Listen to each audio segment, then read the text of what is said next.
Hello, and welcome to Wisdom and Productivity, the podcast of Dr. Efrain Martinez. I am a principal in search of wisdom, and I have found productivity to be a great tool for success. Today, I have the great and distinguished honor of having with me Dr. Frederick Buskey, and we are going to talk about his book, A School Leader's Guide to Reclaiming Purpose. This book, published in 2024, offers a practical roadmap for school leaders seeking to shift from reactive, urgency driven approach to a more strategic and purposeful leadership style. Drawing on over 3 decades of experience in K 12 and higher education, Buskey provides simple frameworks and actionable tools designed to help leaders make incremental improvements and focus on what truly matters, supporting and growing the staff. For more information and to purchase the book, A School Leader's Guide to Reclaiming Purpose, the link is down there. Click on it or simply Google it and you will find it. Dr. Buskey, how are you? Efrain, I'm doing great. I'm so glad to be here with you on this sunny Sunday morning. Beautiful. It must feel amazing to publish a book. Can you tell us about how it feels? Yeah, we were talking about that on the pre-show. It's kind of an interesting feeling because it's something that you're actively working on for 2 years for me, coming forward and until it's published, and then afterwards, all of a sudden, you have this thing. But I think the thing that's really brought me the most joy is being able to take a hard copy of the book and hand it to somebody, or put it in the mail and feel like you're giving something that's valuable to somebody. It's called a guide on purpose, so it's something to help take people from one place to another. And so the joy that comes with being able to hand that to somebody and say, "Here, I think this will be valuable to you." That's been the thing that's really special.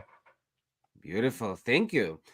So, Frederick, tell us what inspired you to write this guide and what problem you were aiming to address. Ephraim, this wasn't the book I wanted to write.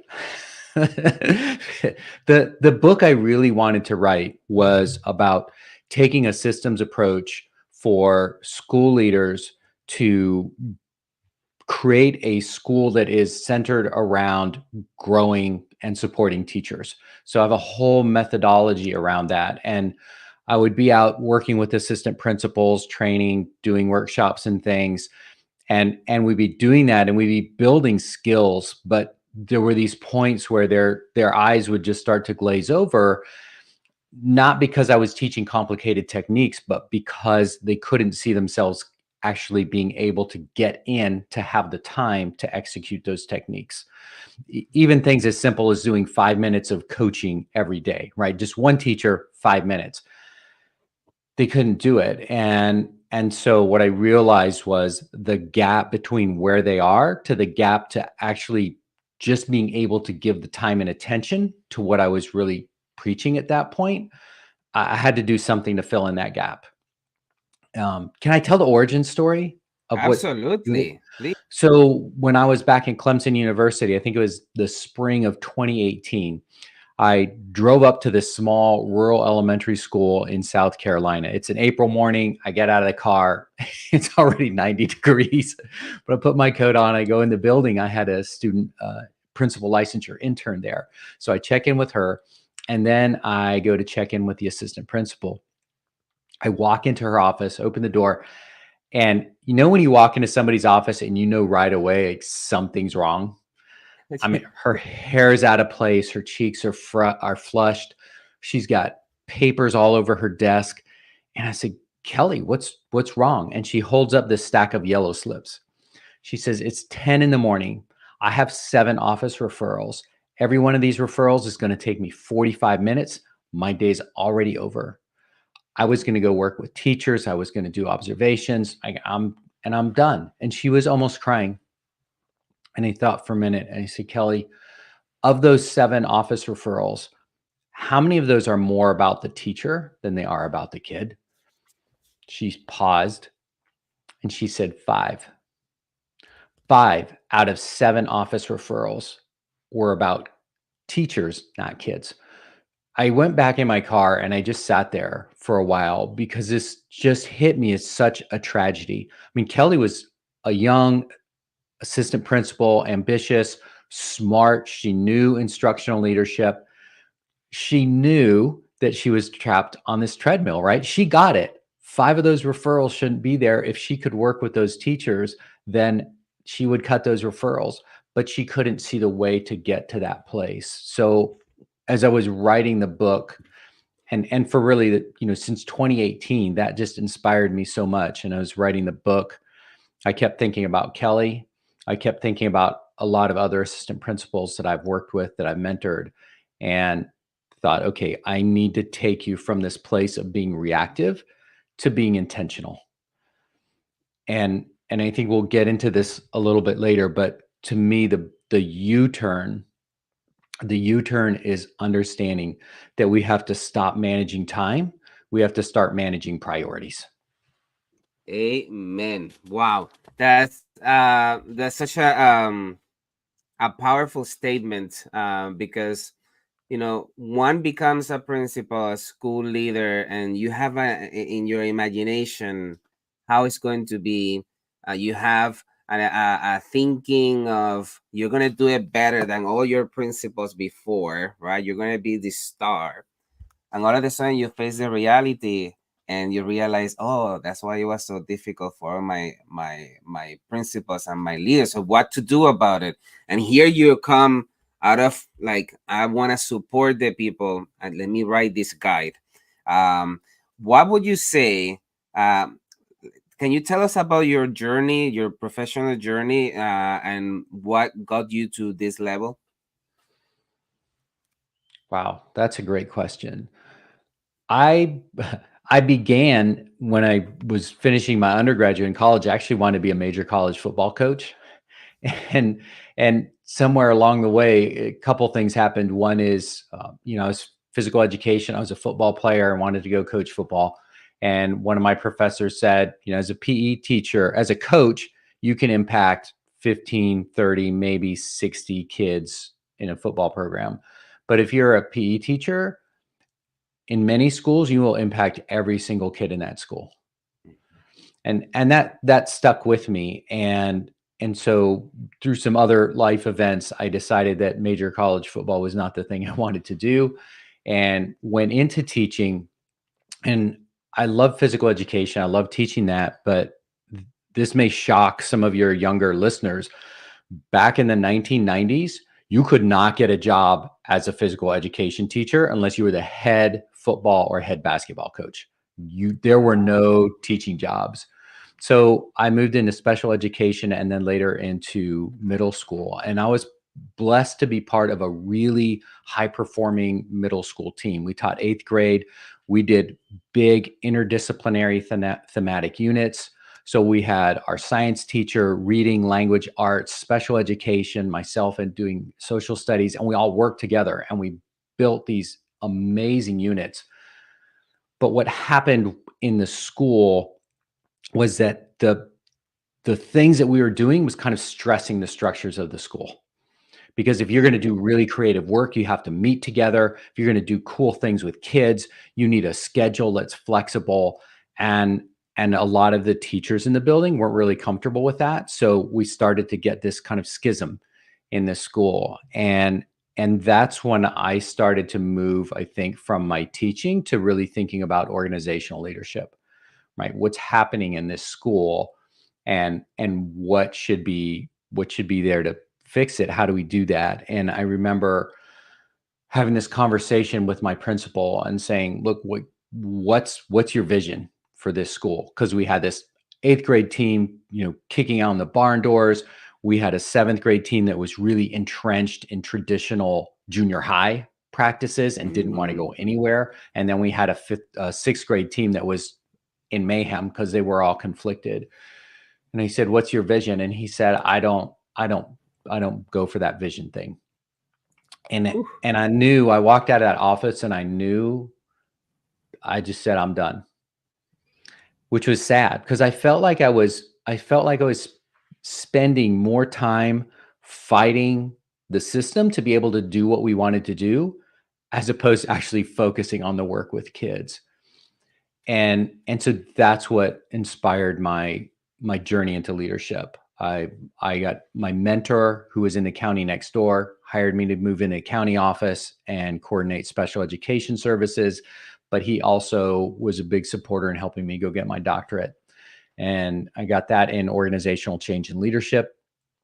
And yeah, and then moved into higher ed, worked with principals for 13 years, did the principal training programs. And then I had great experiences when I was at Clemson, and I was part of a rural superintendent's cooperative. And so I was going to these superintendent's meetings every month of these rural principals, and I fell in love with rural education and became just so much more sensitized. I think one of the things, if we're lucky as we get older, is we move from focusing on how much we know to how much we don't know. And I just learned there's so much I don't know. And so just listening to leaders and working with leaders made me want to invest more time in classrooms and serving them rather than writing papers for journals and things like that. Long-winded Beautiful. I answer. mean, you absolutely. When you are reading the book, you feel that you are listening to someone who's guiding you through the journey, and I believe that perhaps that influence of coaching so many aspiring principals and going to those meetings and that access to academia is makes you an ideal person to be this guide. Thank you so much, Frederick. So in the book, urgency versus strategy, you talk about the difference between the urgent type of leadership and the strategic leadership. Can you explain these concepts and why transitioning from one to the other is so important for school leaders? Yeah. So urgent leader, I think, is demonstrated by where Kelly was. And again, that's what kind of inspired the framework.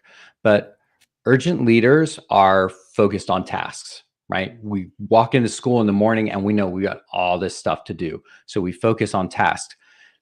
Because we're so task focused and because there's so much to do, we get in this mindset of just knocking stuff out and reacting. And when we're reacting, we wind up spending a lot of time treating symptoms. And from symptoms, then we get trapped also into this idea of action, right? As long as I'm taking care of some kind of thing and I'm moving and I'm working on it, then I'm making progress. So the difference then in strategic leaders is strategic leaders begin with people. They put people first, and they prioritize work with people instead of prioritizing urgency. That allows them to also slow down and look at root problems. So instead of just reacting and addressing a behavior with a student, and a strategic leader is going to pause and think about the root problem. The strategic leader is going to think, hey, 5 of 7 of these referrals are about teachers, right? So there's an underlying problem. So if I don't get to that underlying problem, I'm going to be repeating this over and over again.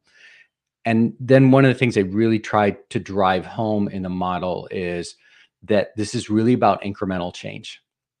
There are no promises. If you follow this guide, I do not promise that you can walk in as a school leader and have a cup of coffee and read the newspaper and then be in classrooms all day. That's not going to happen. What we want to do is make things a little bit better every day. So I emphasize techniques that can bring incremental progress. My goal with school leaders is to give you, with this book, to give you 5 minutes a day, which may not sound like a lot, but there are techniques in the book of how you leverage 5 minutes a day with a teacher. If you could spend 5 minutes a day with one teacher for 3 weeks, that teacher will be better. And if you choose the right teacher, you're going to get one less referral maybe in that 3-week period. And you know what? That just gave you back 45 minutes. So that's Amen. kind of the whole idea, the contrast between urgent and strategic leadership. It's again, what's urgent, reaction, versus being intentional about your priorities and what's most important. Yes. I appreciate that emphasis in the adults that you lead, because often it definitely happened to me and the people that I mentor, it always happens to them that you become a school leader because at some point you decided to become an educator to make that a difference in the life of children. But when you become a school leader, you're the coach of the team. So you cannot be concerned about the people sitting on the stands. You have to be concerned about the players in the team. That has to be your north.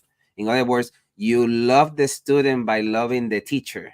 And when I say loving, mean by providing them the support that they need to be the most successful that they can be. You're so right. And I try to distill things down into really simple ideas. And so that first one is, as a principal, we know you have three priorities, right? Keep everybody safe, meet all your legal requirements so you don't get shut down. And then the third one is to improve outcomes for kids. But we don't teach kids. So who teaches kids? Teachers. So keep everybody safe, meet your legal responsibilities, and grow and support your teachers. Because if your teachers, if at the end of this year, Efreen, your teachers were 15% better than they were at the beginning of the year, you probably had a pretty good school year, right? I mean, yeah. Amen. You got it. So in the book, you provide 6 stages to move from urgent to strategic leadership. Can you briefly walk us through these stages and highlight which stage you find the most challenging for leaders to master?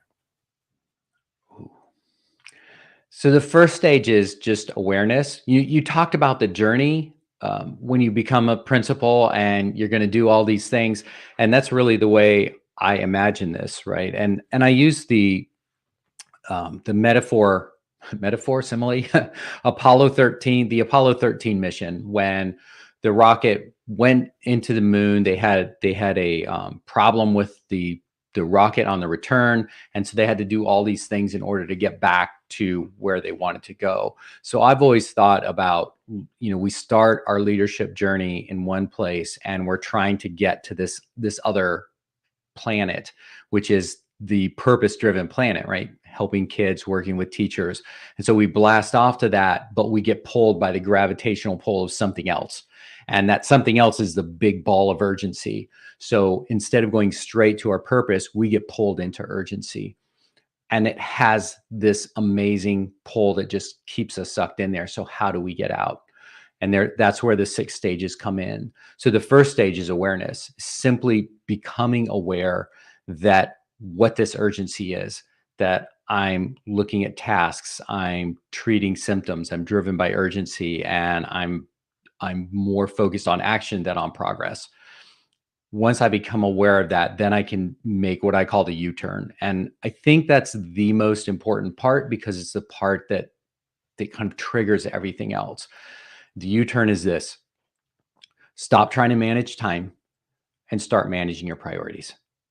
Like that's a twist. If you can do that, then you are on your way.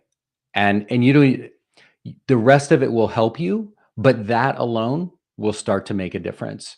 And I want to spend more time on this one. I want to invest more time on this one. So there's these things I call the 3 epiphanies that I stole from other people, put them together over time. The first epiphany is you can't do everything. All right, we have to accept that. And if you're a leader that says, yeah, I get everything done at the end of every day, I got to push back, because how much time did you spend with your new early career teachers each day coaching them? Because they could be coached every single day, right? You can't do everything. Now, once you accept that you can't do everything, here's what this does. It means that you get to choose what gets done and what doesn't get done. And that is so important, because when we're in the task mentality and when we're reacting to urgency and we're treating symptoms, we are not intentional about choosing what does not get done. We choose what we're going to do, but we don't think about the things that we're not doing. There are so many things I think leaders do every day that aren't as important as checking in with that first year teacher in the third week of school, or checking in with that first year teacher every day during the first 3 weeks of school. And so that second epiphany is that I get to choose what gets done and doesn't get done. And then the third one I find actually the kind of the most challenging and sometimes painful, and that is that your choices reflect your values. Hmm. So if I say I can't do this because I'm too busy putting together the parent newsletter for the week, or I put together this bulletin board, or I have this report and I want to make sure that it's absolutely perfect so I can't get in my teacher's classroom. There's nothing wrong with those choices, but they're reflecting a value that says my teacher is not the most important thing, right? This kind of work is more important. So I think when we make that link of not being able to do everything and realizing then that we can actually choose, and then that our choices reflect our values, that to me is a big pivot. Absolutely, absolutely. Um, I think a big mistake of graduate schools of education. I don't know if it's still like that. Um, we read all these business books, right? Because the truth is that so much strategy from business can be applied to the field of school leadership. However, the approach is so distinct because you're dealing in a different ball game, right? It's not a private company where you can tell someone you're fired, right? You have contracts, you have unions, you have policies, you have so many things that you have to manage. And I think that this idea of the hustle, you have to be this person that has to end the day with inbox zero and all this, and you forget, right? For example, checking in with that first year teacher those first 3 weeks, something that perhaps you don't have to do in the private industry. And that's why we need books like yours that really illuminates, yes, you can aspire to be from good to great, right? But you have to check in with that teacher and empathize with them and provide them support, and perhaps leave that newsletter for later, because that one-on-one attention is necessary with that teacher. Yeah. Yeah. Or find somebody else that can do that newsletter. I will put in a plug. Actually, Good to Great is one of the 5 books I have on my shelf there, and I have found so much inspiration, and people who know that book will find things in this book that are inspired by that. So, for people who want a light summer read, Yeah, Good to Great would be a good one, and the it's audiobook's a really high wonderful quality. book. Yeah, Absolutely. However, right, we yeah, have yeah, to adapt it to and the reality of schools.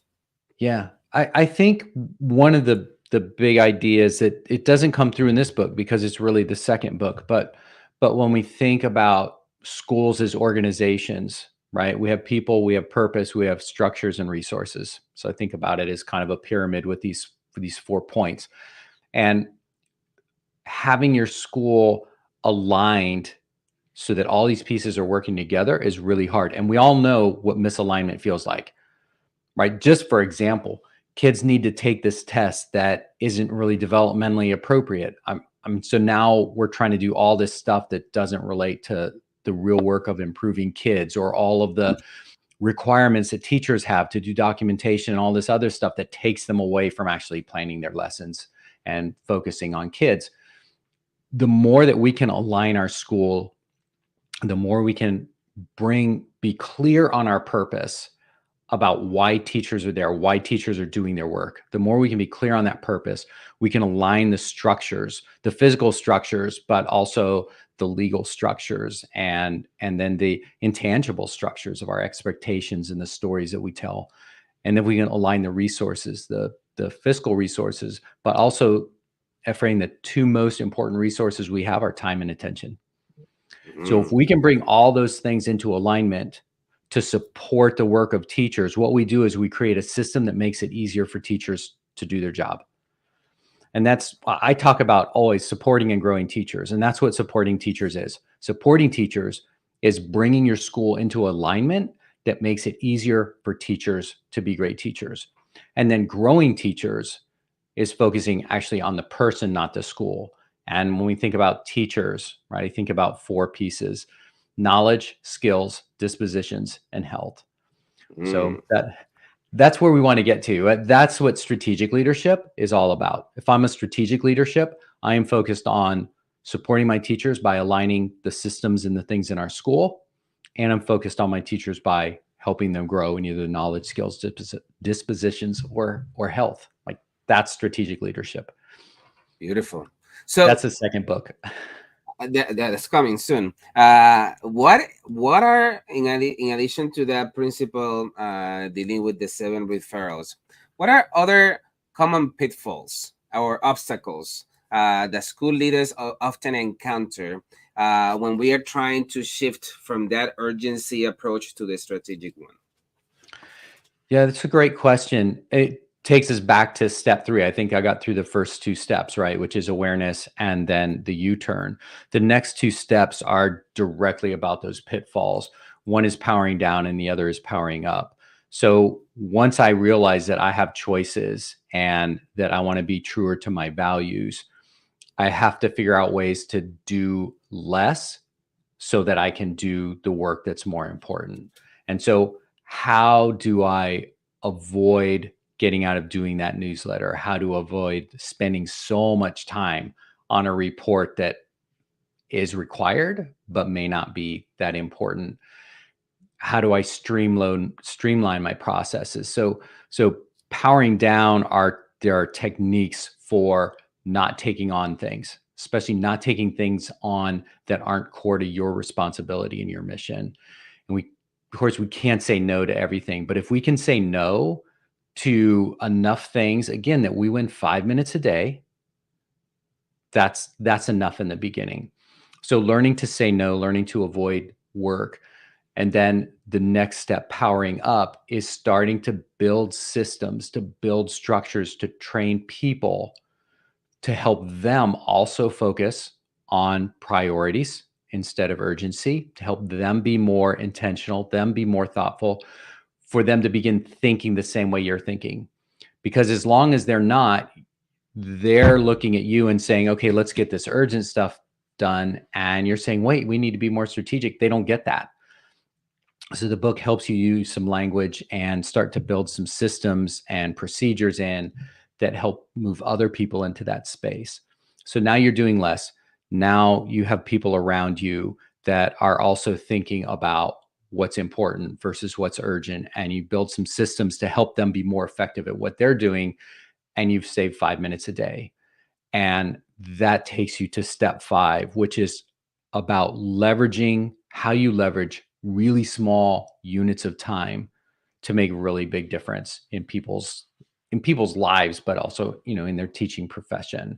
So I go over a technique I call 5-minute coaching, which is a really simple but super powerful way that we can take 5 minutes in a day and do a mini coaching session with the teacher that over time will help them grow into a more reflective practitioner, so that over time teachers begin coaching themselves. So that's 5. And then 6 is moving into that strategic leadership phase, where throughout my day, I'm pausing. When stuff happens, the first thing I do is I stop. And the first thing I ask myself is, what's the problem? Right? And so that, again, it helps me be intentional. It helps me start focusing on what the underlying causes are, so I'm not back dealing with the same problem over and over and over again. I appreciate that in your book there are numerous ways in which a principal can stop doing everything, right, and start delegating, start saying how to say no and the reasons why, which is often not learned until you are in the game. So I appreciate this guide, but before we continue, let's celebrate the Teach Better community. This podcast is a proud member of the Teach Better Podcast Network. Better today, better tomorrow, and the podcast to get you there.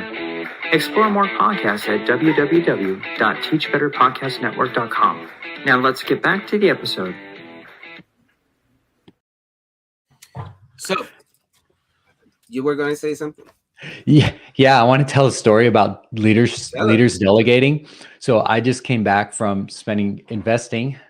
See, it's intentional, right? Language is so powerful Word. because we talk about Absolutely. spending time. I went out for 3 weeks in California to invest time with my mom. She's 91. So no matter how well she does, our time together is limited. And so I always try to think about investing time with people instead of spending time. Like spending time is sitting in a meeting, right? But investing time is actually could be helping people grow, but in our personal lives, it's also about making memories. So I was really intentional about making memories with my mom these last 3 weeks. But she lives in a little studio apartment and it looks out into the backyard. And she loves looking out. She loves the garden. It's the same house my grandfather was in, she was born in, and the garden had always been great when he was alive. But it's she has trouble keeping it up. So it's just a mess. And so while we were there, we started helping clean up the garden, just a couple spots, right? You can't do the whole thing. So we'd be intentional about really choosing the places that she can see out the window and focusing on those. But I love my mom, but she wants to be able to do it herself. And because she can't do it herself, if somebody else tries to do it, she micromanages them. So it's I want this, I want this, I want this. And so it's really hard to serve her.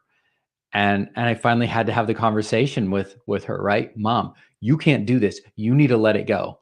And it's not going to get done exactly the way you want. But guess what? It's going to get done. And it's going to be better than if nobody had done anything. And I think that's a challenge of leadership, right? Because if there's a report, and I know you have the ability to write the report, and I give that to you, you are not going to write that report the way I would write the report. You are not going to do the parent newsletter the way I would do the parent newsletter. And what I have to learn to do is to be able to say, okay, Ephraim's going to do it different. It's not going to be what I would do, but you know what? I have to trust him. And it's not that big a deal. We visited the bristlecone pine trees on this trip. If people are ever in the eastern Sierra Nevada in California, there's bristlecone. It's an Inyo National Forest. There's the bristlecone pine trees. These trees live to over 4,000 years old. And they're incredible when you're close to them. They just have this majesty that I can't even describe it. 4,000 years old. We don't mean anything to those trees. We are the if they had eyes, we would be the blink of the eye, right? We're the growth of a tiny root to those trees. We don't matter. And I find in their presence that to be a humbling but a positive experience. Like all this stuff that we get bent out of shape about doesn't matter. That typo in your parent newsletter, it's irrelevant. It doesn't matter. And I think if we can, as leaders, realize again what's really important, what's my purpose, and if my purpose is to support and grow teachers, then all of a sudden there's a lot of stuff that I spend time on that isn't that big a deal. And I need to let that go. I need to let other people help me. Or sometimes giving something a C is okay. And I need to invest time with people instead of spending time on these tasks. Beautiful, great examples. I appreciate the numerous examples. Can you mention one example or a case study that you cited where school leaders successfully reclaim their purpose and the positive outcomes they followed? I think the person that I didn't help him get there, but he was there and he's inspired me because he's like the opposite of where Kelly is. So there's a really legendary principal in the upstate and rural South Carolina, Barry Jacks, who's gone to multiple schools and he's kind of got the reputation of a turnaround principal. And He's great at organization. He's great at using data and having conversations around data. But what he really does is be hands-on with teachers and be in his school and work with them. Like I learned in working with Barry, he was a mentor to another school leader in a program that I was working with when we were at Clemson. And what I discovered really quickly was if I wanted to get a message to him, if I needed something from him, I had to call him because he did not respond to email. Now, this may be hard for a lot of administrators to comprehend, and certainly probably most of you in your districts cannot ignore email, but Barry does not do email. And when I went, so I learned to call him. And when I went to visit him in his school, I walked in and the front office person's like, "Oh, yeah, Mr. Jax isn't in his office. I know you have an appointment. Let me call him on his walkie-talkie." She goes to pick up the walkie-talkie and she realizes he doesn't have his walkie-talkie with him. I think I know. I think we can find him. So we walk this school, and sure enough, he's coming out of a classroom, and I get there, and he's like, Frederick, I got to show you something. You got to see what's going on in this classroom. And he grabs me and he takes me down, and we go in this classroom and we watch something, and then he takes me in another classroom, and then we go out, and then he talks about the teacher and the conversations and the work that he's done with that teacher, because where she was, kind of underperforming a year ago, and then how he had conversations with her and helped her kind of turn around, because it's a teacher who was coasting. She'd been beaten up. She was tired, right? That happens. And her fire started to go out. And so he went in and started working with her and helped her reclaim her purpose. The thing that made him a great principal was that he was present and he was focused on teacher growth. And there were teachers that did not want to work for him, because you were going to grow if you were working for him. And I just think about his ability to filter out all the stuff and delegate. And he had good assistant principals. He had good people in the office staff. They could run the school while he was growing teachers. That's an extreme, right? And a lot of people you're never going to be in the situation where you actually do that. But we have to be able to get out into schools more. And there are principals that are in their classrooms, right? That's the thing. There are principals who invest a lot of time in classrooms. I've worked with assistant principals who made that transition from being in the office, checking emails, disciplining students, to being out in classrooms with teachers. Can I tell one more story? Absolutely. This is your show. So this actually happened when I was doing the principal licensure program at Western Carolina University. And one of the big things that I actually taught in the classes was the importance of being present. We used Jerry Starrett's Ethical Leadership book, which is a wonderful kind of exposition on what's important with leaders. And so I had this assignment where I told people, like, for 1 week, be super present. Like, don't get off your email, get off all that stuff. Just really focus on being present with people. So when you're with somebody, you're not thinking about all those other things. You're not halfway sitting in your desk. You're really focused. And this assistant principal intern wrote me about one of his experiences.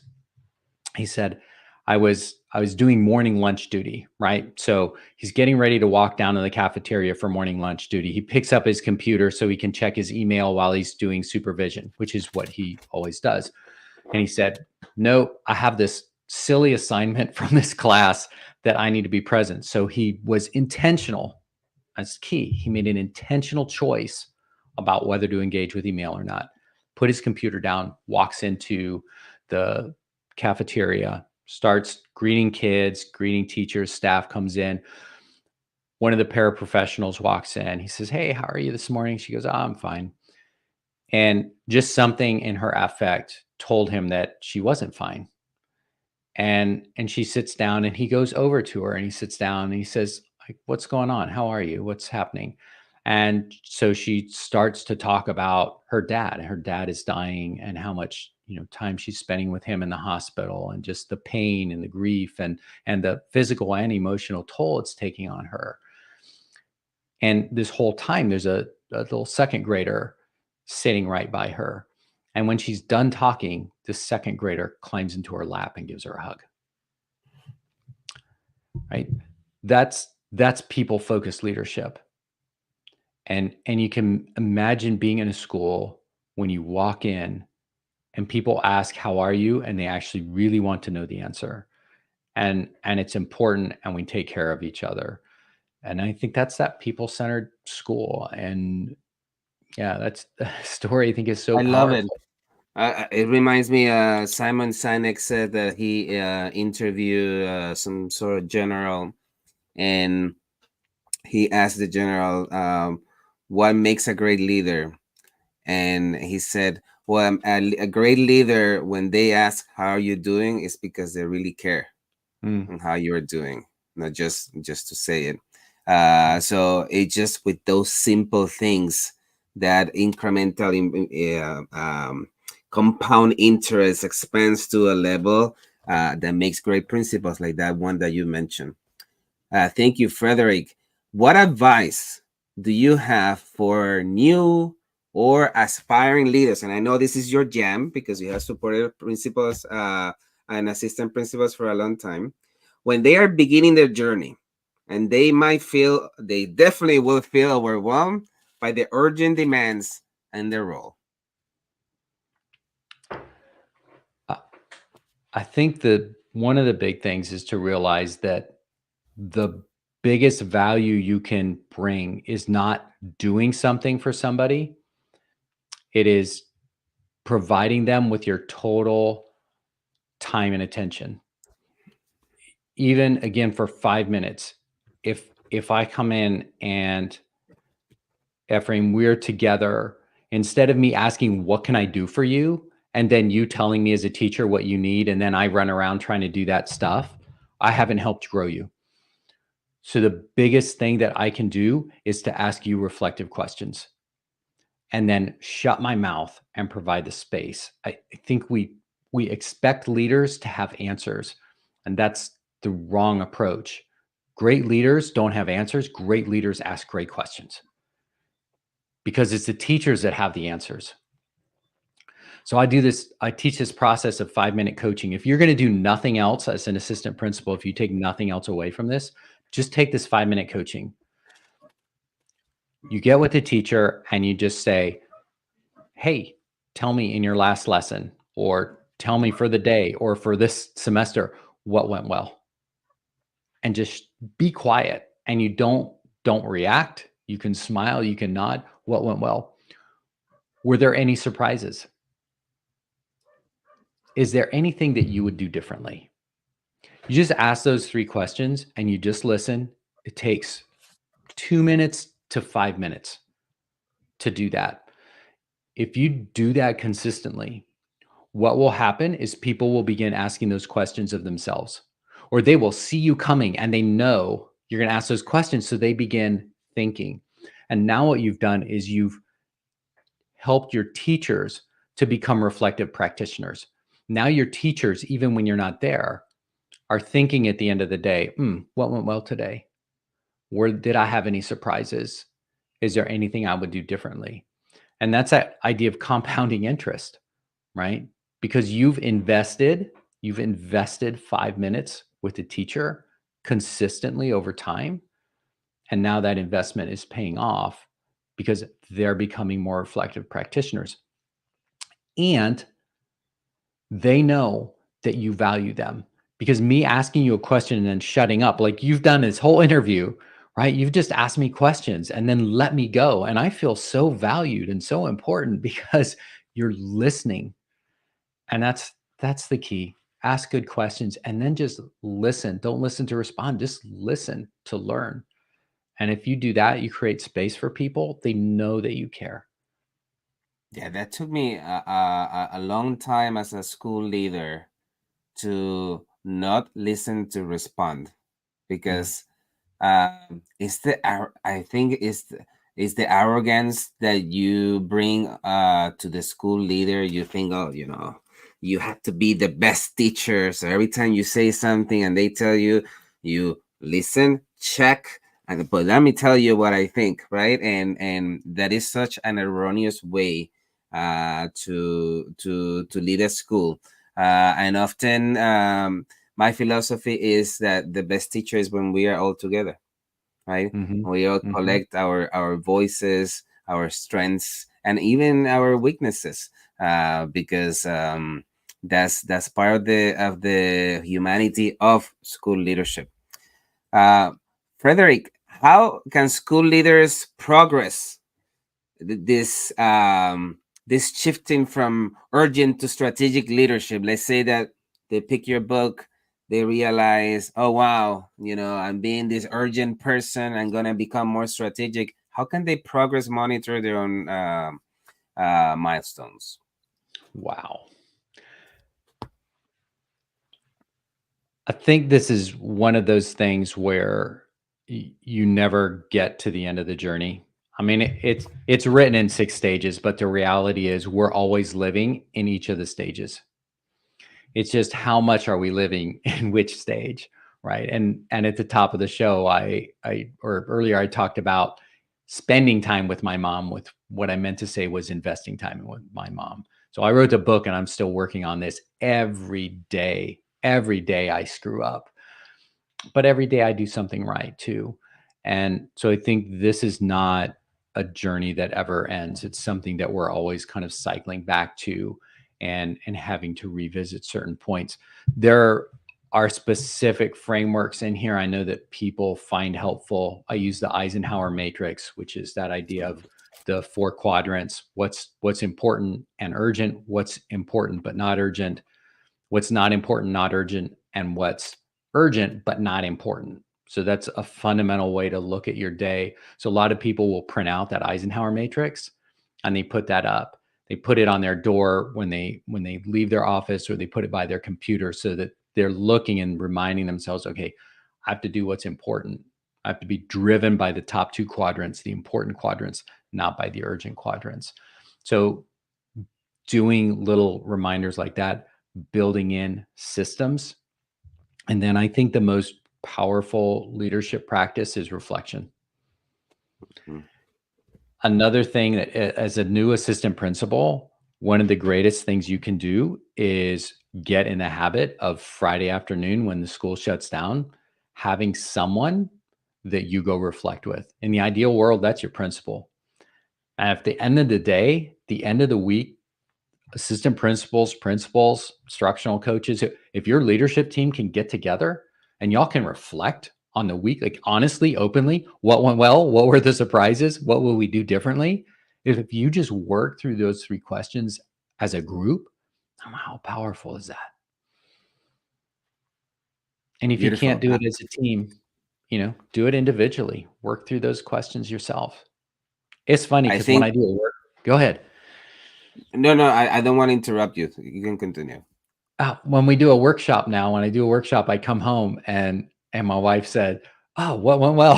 Were there any surprise?" Like she has it down, and so she helps me kind of debrief and work through those things.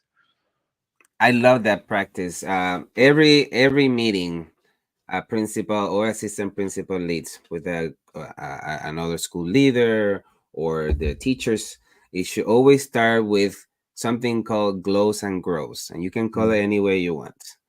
What is going well? Always start with the positive, because we are so quick and saying everything is going bad, all this stuff, but there's always something good, because you have to always give yourself some grace and talk about the what is going wrong, what needs to be fixed. That often that list is much longer, but it is when you talk about it, when you reflect about it, is that you can get into that strategic mindset, as you mentioned in your book, instead of like, I have to fix this, I have to fix this, mm, without mhm. really thinking about why is it going wrong, what I'm doing wrong, am I really doing everything?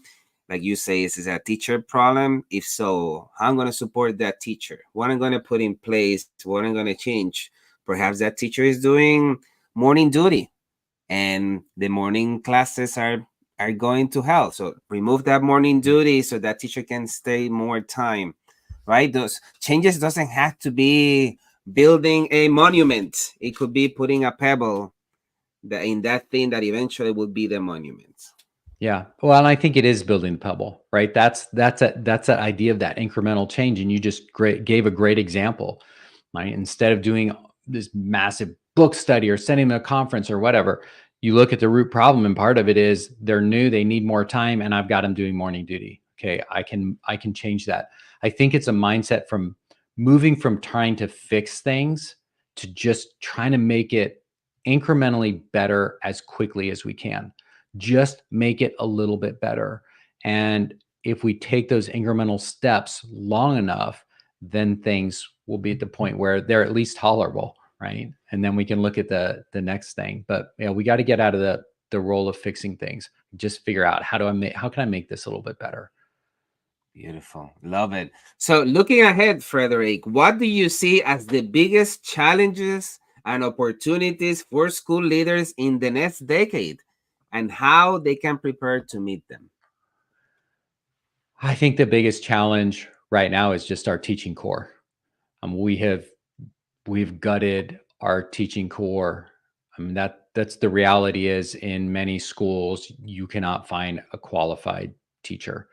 Where I'm in rural Appalachia, and we're hiring yeah, we're hiring people that can't teach. And it's not their fault. They were never trained, but they're just stepping into classrooms because there is nobody else. That is the biggest challenge.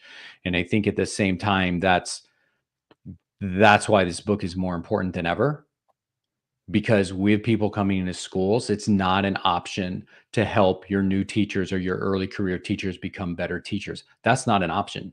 If you don't help them grow, you're just going to continue cycling through, because you can't come from being a police officer to stepping in a classroom and being a high school math teacher without help. It's not going to work. And if we can't get better at focusing our organization, the whole school organization, focusing it on growing teachers, and if we can't get better ourselves about coaching and helping teachers grow, then I don't know what we do, because you can't run a school, you can't help kids without teachers. It is a huge situation in both rural and urban settings. The truth is that we live in a country that is not valuing education right now the way it should be, and we hope that changes in the near future. Yeah. Frederick, as I finish your book, and I read it twice because I had the fortune to read it before it was published, um, I can see there's another book coming.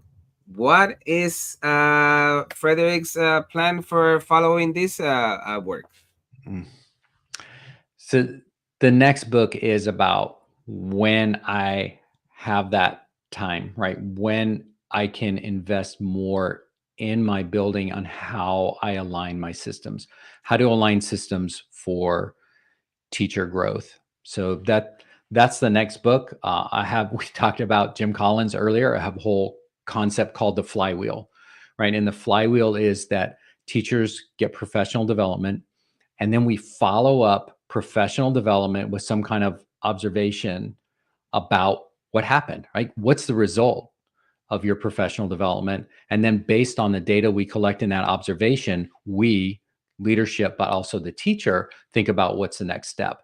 And so you wind up with this cycle. I'm a teacher. I know I need to get better at X. So I do professional development. You come in and follow up and look at the data and see, did I actually implement? If I didn't implement, then you help me to implement the thing that's going to make my teaching better. And if I did implement it, then we talk about, okay, well, what's the next step? What comes after this? And so we create this cycle of growth. We don't just talk about growth mindset. We actually build a system, and we build habits and techniques and processes to be able to drive that system. So that's the second book. And most of the pieces are already written. They're just living in different places. So I think it's a matter for me of making it a priority, right? Because right now I'm focused on other things. I focus on the daily email. I'm focused on the podcast. I'm focused on moving into speaking and developing courses. But I need to be, if I want the second book, I have to be intentional. I have to make that a priority and clear the time to do it. So at some point Beautiful. that's To going to invest happen. I'm that not ready time. to go there yet. Beautiful, beautiful. Well, I think that we all talk about making the difference, and this book absolutely makes the difference. I highly recommend it. A School Leader's Guide to Reclaiming Purpose. Frederick, any last thoughts for the listeners and viewers of the show? Yeah, I want to thank you, Ephraim.